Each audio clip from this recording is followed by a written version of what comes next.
Hello everyone and welcome to this week's Life on the Hulls. Big week this week on the hulls. There's lots of small jobs. The thing is, nothing ever gets completed on this job, and a lot of the frustration that I feel is that I never seem to finish anything.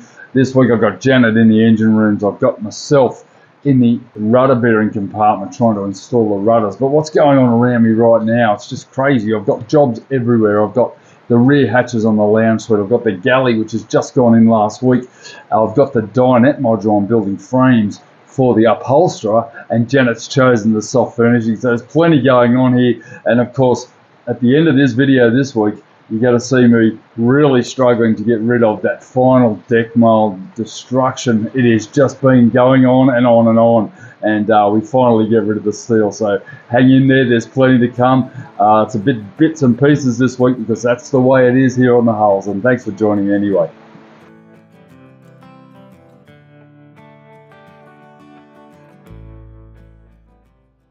Right, so a couple of months ago I scored a couple of pulpits second-hand, and it's always good to reuse something if it's fit for purpose. Now, unfortunately, this isn't, but if I modify it slightly, it definitely will be.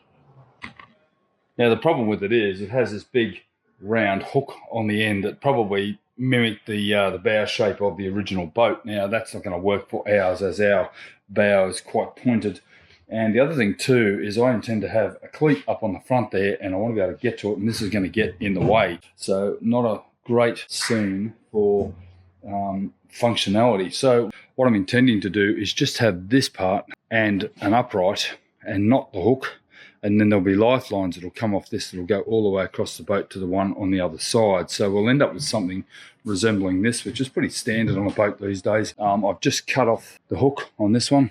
It's come round, and I also intend to change the seat position to here so that it'll allow good access to this hatch here. We want to be able to stash sails and fenders or whatever else in this hatch down here, and that seat certainly is going to get in the way. The other option we have is to have a drop down seat and make it a double seat there that can actually drop down on a hinge. Another option I just came up with was to put the port one on the starboard side and the starboard one on the port side. It's not perfect, but I don't think I'll go with that, but where that seat is actually in the right position. So I'll just have to have a bit of a workout. I'll cut this one now, and we'll see how it all fits into place.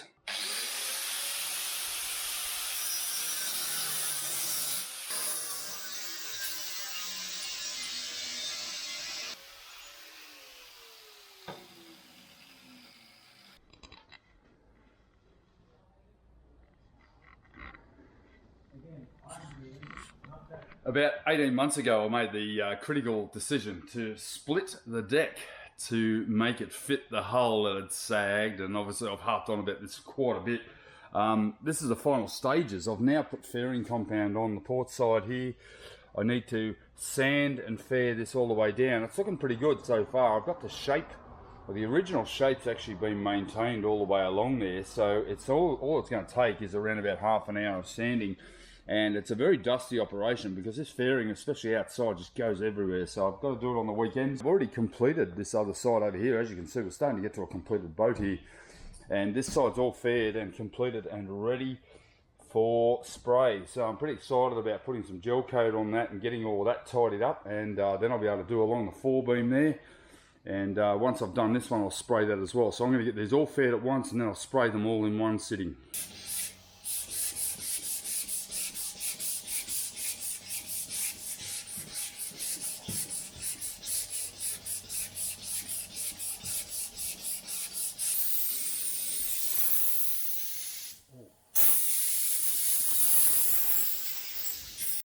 Well, Janet's shown up for work today, and I've given her a fun job. I've basically asked her to go into the engine rooms and glass in the stern bulkheads. So let's go and check out how she's going. Idiot. What's wrong, Dan? What's wrong? I just whacked my elbow. Oh, darling. It's killing us, this boat, isn't it?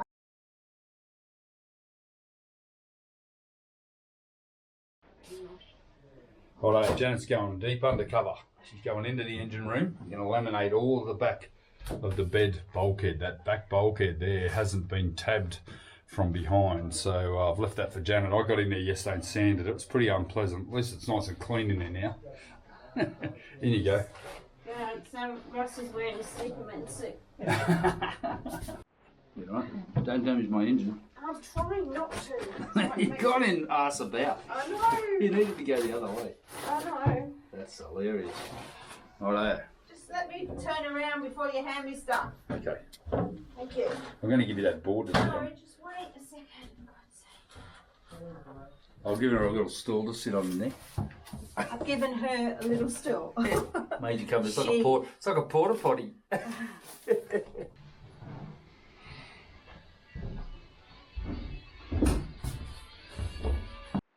Okay guys, here I am tabbing in the bulkhead from the port side aft cabin. That is, once it's done, then Ross can come in here and float out. I'm currently in the engine room if you're wondering where I am. I've done that little bit up there. I did the starboard side yesterday.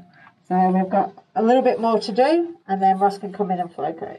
Right, it's come time to start to install our rudder bearings, and that is a pretty complicated process. It's not just a matter of drilling a hole in the boat and whacking it in. I've got to think about how I'm going to support it, how I'm going to glass it in, and how it's going to function as a steering mechanism. So there's plenty there to do in that part of the boat, and that's down in there in the sugar scoops. Now, I've pondered the many ways I could support the bearing housing. The 110mm composite tube has an upper and lower bearing from Jeffer in Denmark. Each bearing is housed in a 50cm diameter and vertical rollers are housed in a vertical sleeve. The top of the bearing has a double purlip seal that completes the install. So I figured that the best thing I could do was potentially put in a bulkhead which would support it from the back end or from the stern end of the bearing, and then have an additional gusset that would then hold it in place.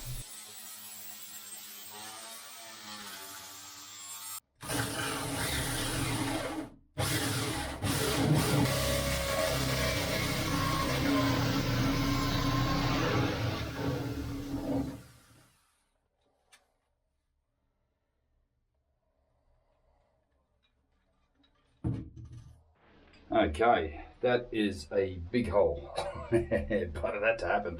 So what actually happens here is this goes all the way through and sits around about a centimetre. I'd have to check the specs that I ordered, but around about a centimetre below the actual hull itself, and then that gets filleted in so that there's a joint at the bottom.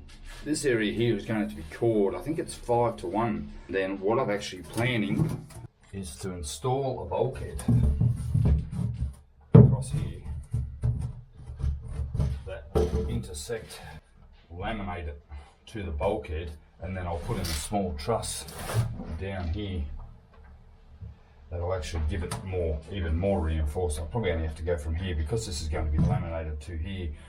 The reason why I've left it shaped like this is so that I still have good access into there for storage. And the reason why I've left this here is because now I need to put in some sort of a shelf. Use this as the top to mount the hydraulic piston that will action the tiller arm, like so. So plenty of stuff going on in here at the moment. Up close and personal, back in the lazarette, I've drilled the hole with the hole saw to get it to the right size for the bearing to protrude through to the hull, but it then needs to be laminated to an uncored section of hull, meaning that I now need to remove core from the hull to make sure that the fillet and the lamination is mechanically bonded to the hull, both underneath and on inside the hull itself.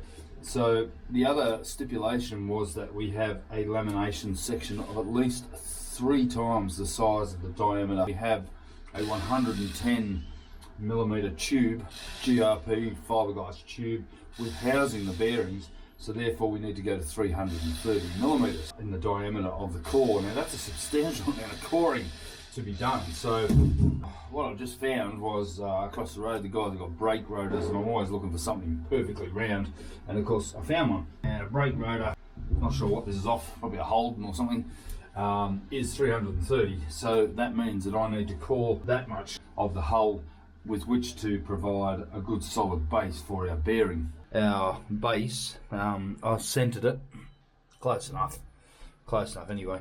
And just basically need to remove that much core so that I can get a good solid base for this bearing. 45 degrees, basically a bevel, so that I can tie the laminate down from the core down to the laminate and then back up to here with a fillet. By Jeff's instructions, the lamination here needs to be 70% of the surrounding core, so that is pretty substantial. This is a 20mm core, so that means I need to have about 13mm of solid glass, including the fillet, in this area here. So that's going to take, you know, it's probably, we're probably talking about 10 layers of 600 double wires here to get to that sort of thickness. I'm going to reread that because that just seems like total overkill, given that we're also going to have it backed up by a bulkhead here.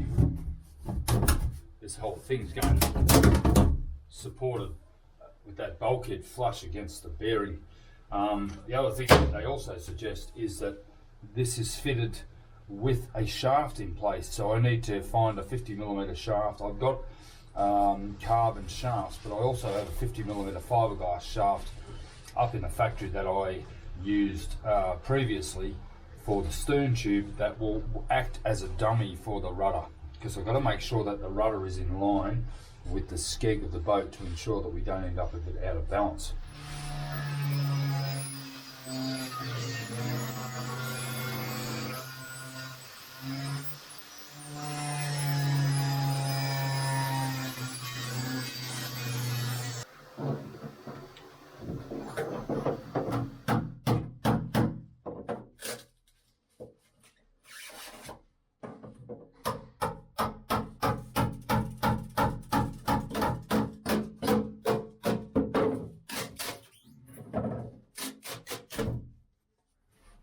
That just proves the lamination was good. My laminating is obviously spot on because it's taken foam off and not just left the laminating, but the fact that the foam's removed with this means that the whole boat has been laminated really well. You can see these dots here, that's actually resin impregnating the perforations in the foam, which means I've got good adhesion. And then I've got to get down to the bottom of the sea light, which is the adhesive I use to glue the foam on. But yeah, that's going to be good to get that out. So a bit of a chisel job.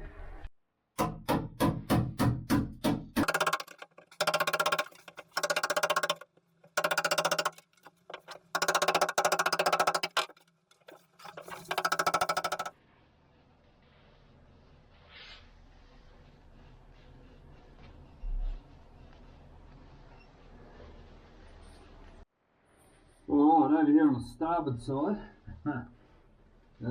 just on the other side, I'm going to have to sand the sea light away to get back to raw glass. Wouldn't get any better backing, bagging or infusing. In fact, I've made every millimetre of this boat myself, and I know there was no voids in this boat when I laid it.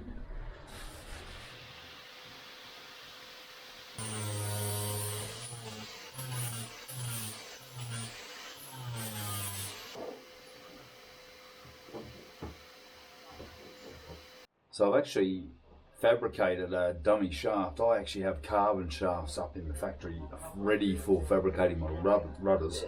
But what I've done is I've actually used the stern tube, which happens to be the same diameter as my shaft for the rudders. So they're carbon, this is just GRP, this is just straight fiberglass. I've actually put the spacer bearings on to match the bearings, and what I've done is I've just tacked them on with hot glue just inside there, and then I put some tape. So what the idea of this is that I can actually have the base of the rudder can protrude down through, and I can align it to the actual skeg.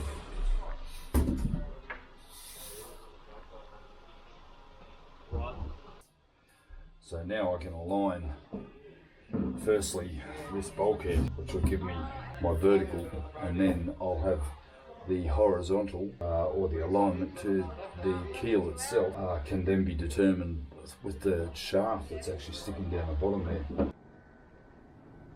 So whenever I need a little break from the boat build, I just look next door and there's plenty to do. There's still the whole cockpit section and rear companionway section of the deck mould to be destroyed here. So I thought while I had a bit of spare time, which is generally never, I'm going to go in and try to finally disassemble this, because it is actually been playing in my mind. It's one of those things, once it's gone, it's a massive relief. But to physically destroy this thing, I have to wait till there's no one around, and then I get in there and just hack it away until finally I get the thing totally disassembled. I had actually arranged for a steel merchant to come and take away all the steel, so that gave me a little bit of impetus to do the job a little quicker. But it did actually take some time, and out of all of this building that I've done, these were the most physical of days, just getting rid of these massive slabs of fiberglass. And it's just one of those things that just has to be done, and until it's gone, I'm not going to have a clear thought process to how to move forward.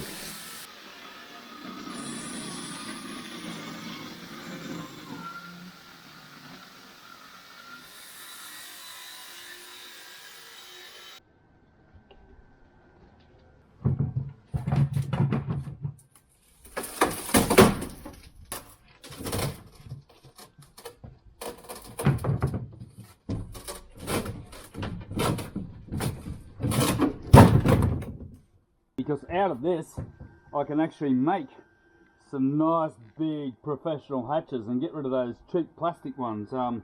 That's always been my intention, was to pop another part off this mould, but now I'm destroying the mould. I'm going to keep this bit, put it up the back, and lay it up at my leisure, and then pretty much I know it's going to be an identical fit, because it fits exactly on the boat, because the boat came out of this mould. So yeah, at least something's going to get recycled. Sad day, very, very sad day indeed.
Tried everything. I'm going through my plasma cutter.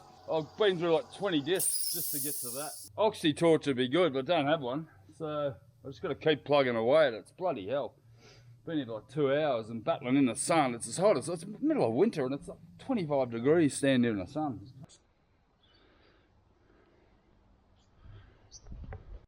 What a job. Honestly, I've got a little bit left to do over there. Now I've been instructed to leave it in around about 6 metre length, so I've got a couple of 6 metres, 6.2 metres. I think Burnsy's tray is about 7.1, so this big piece here I'm hoping is just on 6 metres. I do not want to cut this bloody I-beam up.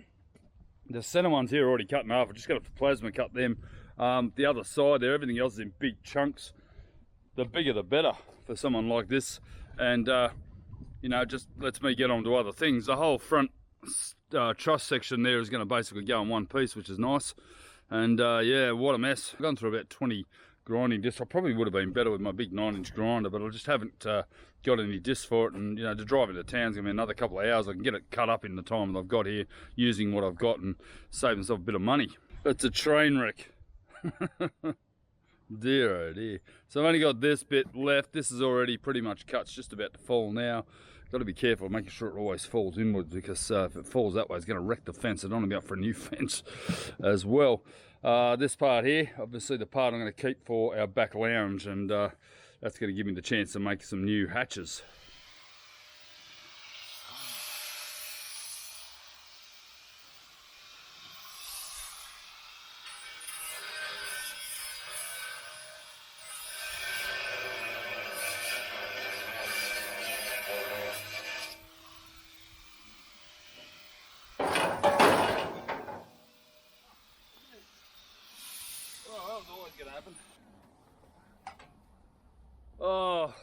I'm done. Fuck.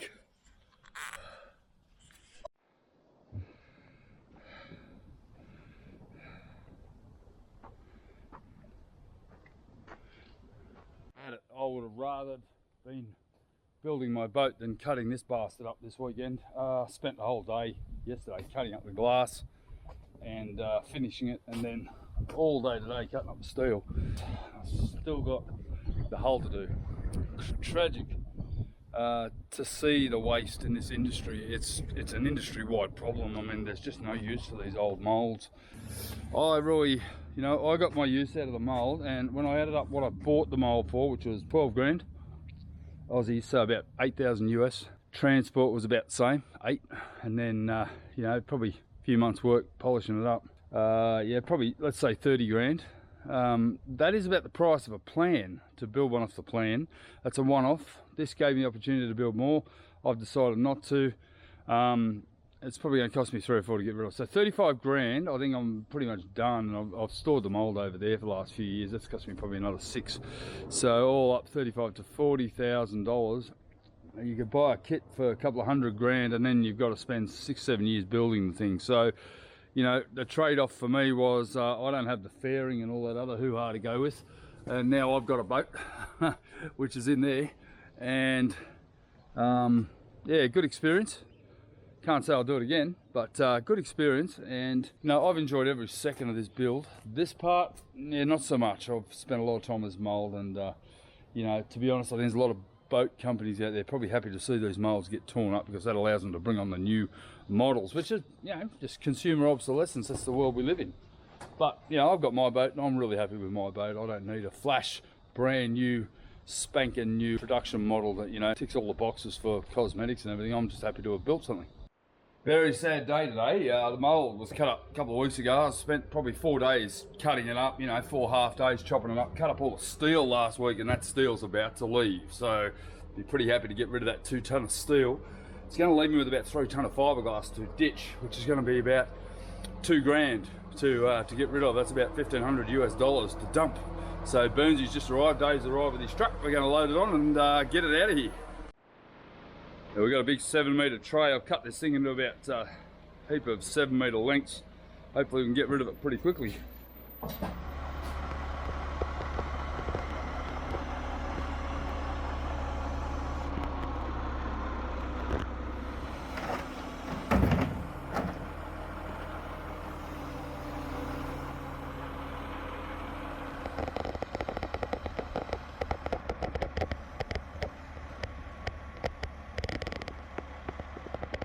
Boat.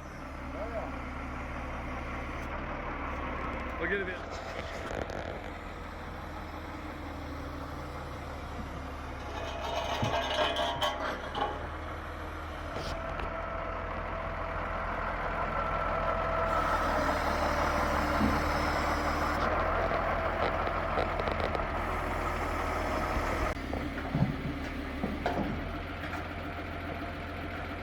I'm more worried about the fence.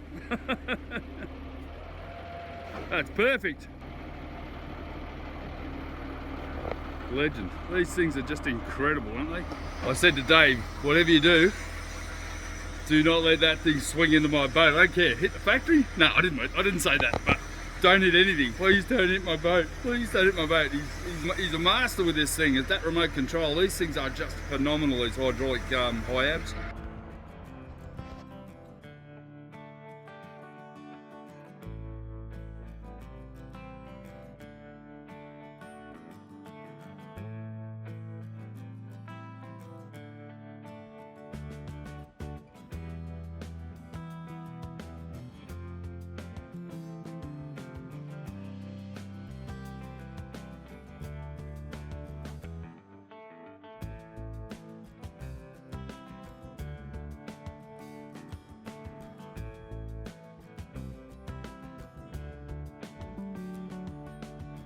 That's it. It was about an hour to get that lot gone. There's about 2 ton of steel there, and he's done a brilliant job to tie out that all on. Very, very happy with that. Brilliant stuff. See you later, mould. But probably next week we might get rid of that.